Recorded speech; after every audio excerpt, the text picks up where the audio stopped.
Mind is your own business has never been an insulting behavior. In fact, it's a principle we should all embrace. Sometimes we think we can solve other people's problems, but in reality, we often make things worse. That's why in this video, I'm going to show you 3 toxic things we do in conversations without even realizing it, and best of all, how to avoid them. The number 1 toxic thing we do in conversations is when we start acting like experts and give advice. As a man, you need to make sure you really listen to the other person's problem.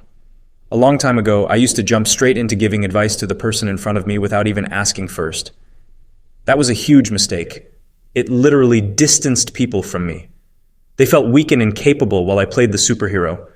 My friend, when a woman comes to you heartbroken or disappointed, the best thing you can do is just listen. Don't give any piece of advice, just listen. This brings us to the second issue, one that many think boosts their value in others' eyes, but in reality does the opposite. We all notice things about the people around us that seem off. And what do? We start judging their behavior. Worse, we criticize it, often without thinking. That's how we end up pushing away people who matter to us. The relationship suffers because instead of understanding or being patient, we jump straight to judgment. Now, don't get me wrong. There are times when staying silent isn't the best option, and criticism might actually be needed. But how you say it makes all the difference.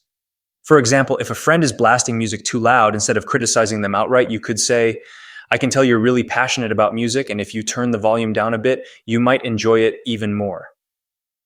See how that works? It's clear, respectful, and keeps the conversation open. There's one important thing to keep in mind. Avoid using "but" when giving feedback, because the moment you do, it can make you sound insincere. And now let's cover the most dangerous thing we do while conversing. Ignoring our body language and tone of voice can be the worst thing ever. You can educate yourself with all sorts of ideas and strategies, but if you're not paying attention to how you're presenting yourself, your conversation can easily lose its impact.